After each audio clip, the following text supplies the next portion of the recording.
In 1960, the U.S. Army secretly built a fully functioning city beneath the ice of Greenland. Not to live in, to launch nuclear missiles from. And the reason this story matters today is because it isn't over. The ice is melting, and what they buried underneath is slowly coming back up. What they built down there wasn't just a base.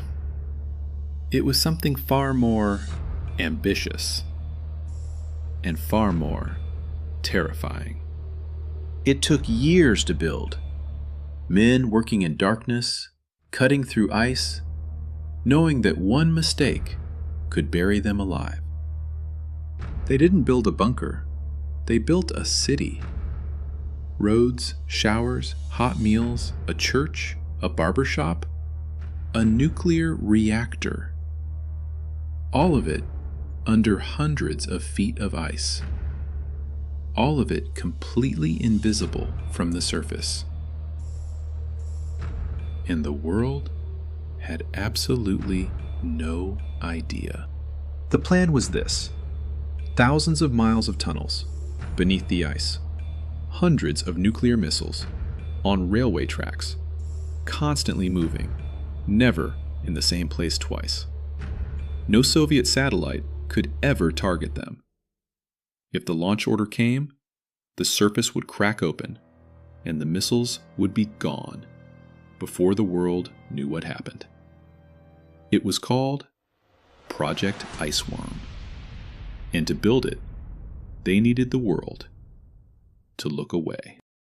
Because in the Cold War, being detected meant being destroyed. Stationary missiles were targets. Moving missiles were survival. And survival meant power. So they created a lie, so convincing that even some of the men building it didn't know the full truth. A peaceful Arctic research station. Scientists studying snow. Nothing to see. It worked. For years. Inside, life felt almost normal. Hot coffee, movie nights.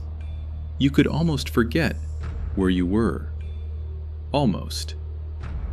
The only reminder came when you stepped outside and saw nothing. Just white. Silence. In every direction.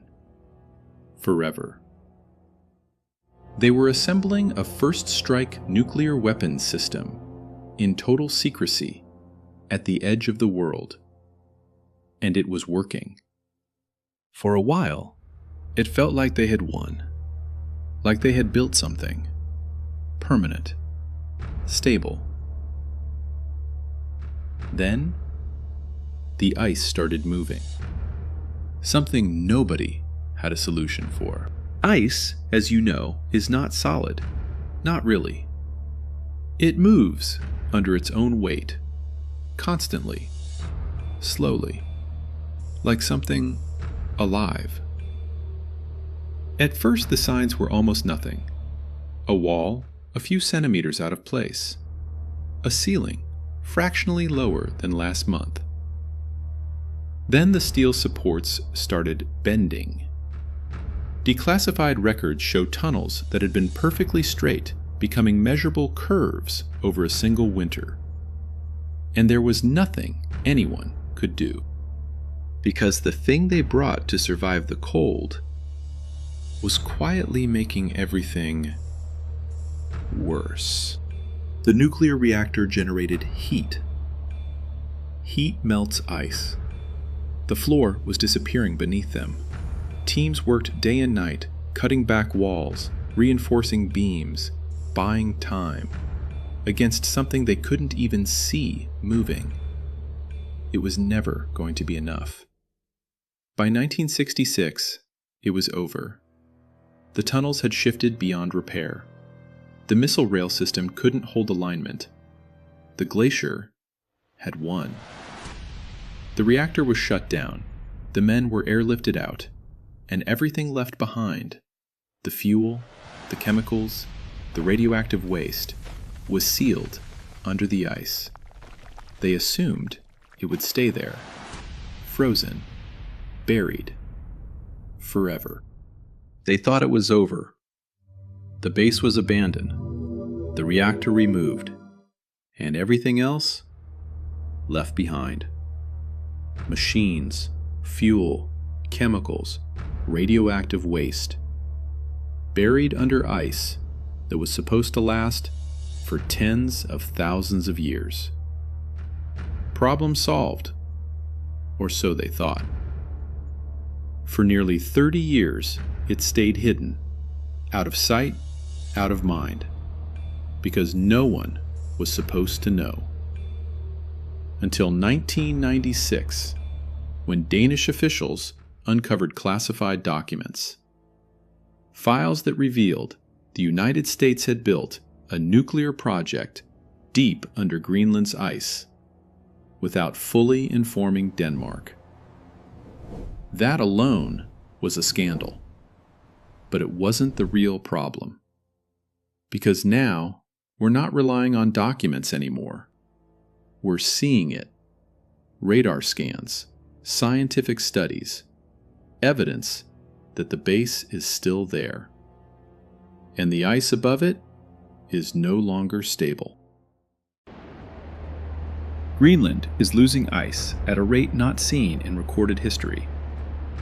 In 2016, researchers published findings in the Geophysical Research Letters. Their conclusion? At current melt rates, the Camp Century site will be fully exposed within this century.